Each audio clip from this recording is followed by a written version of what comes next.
that tastes like, and I don't like it. Alrighty. This is the part two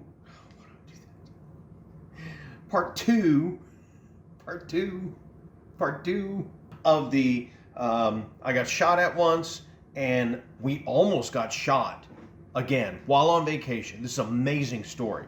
So we have traveled to Ruidoso in New Mexico several times, family reunions, family trips. And my cousin Greg, he is a nut for all Western history, Native American history, pre-Western history, which would be the conquistadors coming through, things like that. He just loves the history of the West. And so in Ruidoso, you can travel to Lincoln County, where Billy the Kid roamed and did his things. There's a Billy the Kid museum there. Well, kinda. It's the jail where he was kept, and they made it into a museum. But it's pretty cool. Okay, we're at the courthouse where Billy the Kid was jailed. These are his shackles, allegedly. This is where he killed Sheriff Bell and the other deputy.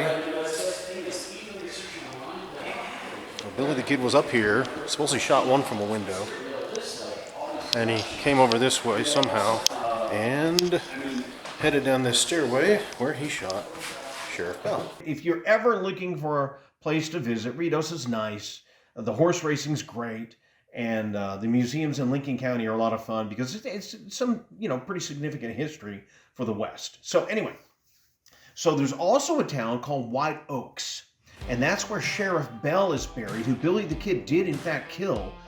So we had gone there during a family reunion, and yes, this leads up to us almost being shot. Okay, it may not look like that. So while we were there, this was the very first time we visited, there was this really cool house. It was like right out of Alfred Hitchcock's Psycho, up on a hill. Perfect. It looked exactly like that house. And we were like, oh, we got to go see that house. We got to go see that house. So we drove to where the entrance was, but the road was blocked, so you couldn't go in there. But it looked, I'll post pictures and show you my fingers, because I have 10 of them. Raven's here. Kitty, kitty. Kitty, kitty. Where are you going? Where are you going? Miss Kitty. Ray, Ray. Hello, Ray, Ray. So, that year, we did not get... Oh, we have a guest. It's very scary. I just saw my life flash before my eyes. So that year we did not get to go to this house. So I did some research on the house. It's called the Hoyle House, but it was built by a man by the last name of Hoyle for his fiance who was going to come over from Europe. She never showed up. Guy builds her a beautiful home. He owns the mines in this little area, and he's making tons of money, and she never shows up. I was like, what a beep. I think the cat's giving me a dirty look for using the B word. Sorry. So we organized a trip to visit Greg in Ruidoso because we always have a great time together. Our friend Todd was with us, Amy and John, and Amy's boyfriend William, John's friend Cam. And we all went. We had a great time. Rented a cabin, had a ball, and Greg, what? Remember ex-boyfriend. Oh, boyfriend at the time. Ex-boyfriend. He's now a dad, married, and he's got a kid. So we're driving into White Oaks and went to the cemetery, and then we see the house on the hill. We're like, we got to go to this house because I would love to try and record some EVPs, just take some pictures, tour the property. Nobody lives there. It's an abandoned home. I would love to do it. So we go to it. And the road's not blocked anymore. So we can actually drive all the way down to it, which was a couple of 100 yards. We get there, there's a gate, a kind of wooden, fancy metal gate thing blocking complete entrance to the house. And there was a sign on it that said no trespassing. Not trespassing, trespassing. Well, the term trespassing is actually ancient Greek, which means you're more than welcome to come in. Google it. Prove me wrong. So we found an open spot in the fence. We went in. It was me, Todd, Amy, and her boyfriend, William. And then Greg and Tina and John and Cam had gone up to, there's a really neat old school there. from the early 1900s that's fun to visit because they've left it basically the way it was when the kids were there in the early 1900s. So it's really cool. And so we're walking around the house. Todd and I are just taking pictures. He's a photog too, and we're taking pictures. There's old cars on the property. There's some really neat stuff. We're taking pictures of the window, of the windows, of the building, walking around. And all of a sudden, Amy and William say, "We just heard something. There's somebody inside there." I said, "Nobody lives here. This place is abandoned."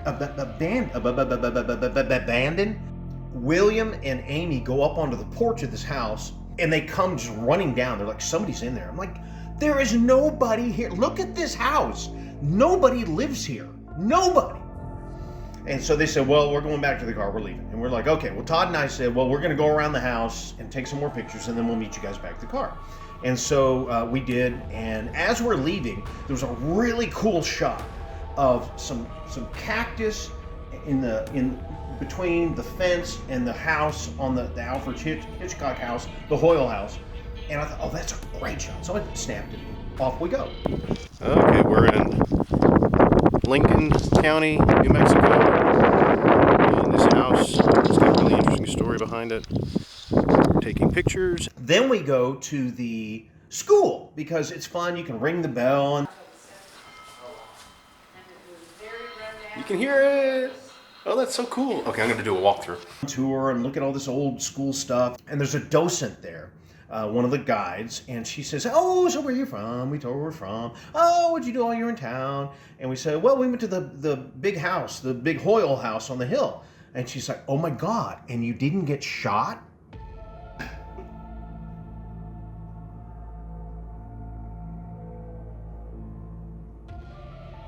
And I said, "Nobody lives there." She said, "Oh yeah, somebody lives there. It's crazy old Bachman." And we were like, "Uh-oh."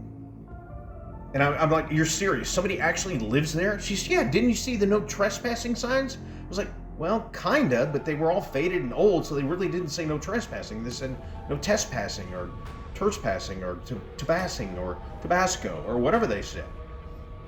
And she's like, "You are so lucky you weren't shot." And I'm still like, "No." And so we went through the school and we were like, "Oh, this is fun." Then we went, toured some other stuff on the back roads, and we all ended up back at the cabin. And I said, "That is just so weird that she would say that you're lucky you weren't shot." So we all are like, "We better look at the photos we took." So we're looking through the photos, going through, look at the windows, going through, looking behind the house, going through. Todd says, "Wait, stop. It's the last shot I took." Todd said, "Stop. Zoom in on that. And so I zoom in on it. All of a sudden we all went, "Oh my God. Oh my God." Can I do better? Oh my God. Oh, it disappeared.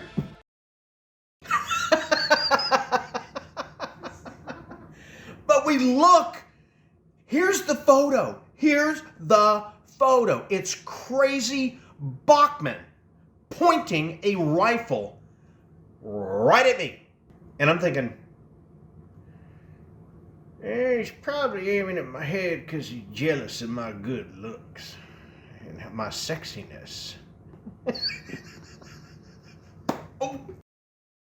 We were floored, and you're looking right at the image. You're looking at the image. Bring it up again. You're looking at the image. This guy is pointing a rifle at me. Unbelievable. So, in my life, been shot at once, almost shot by some crazy guy in New Mexico. Unbelievable. Now, every night, of course, I live a life of my wife contemplating shooting me with a pea shooter. Not a gun.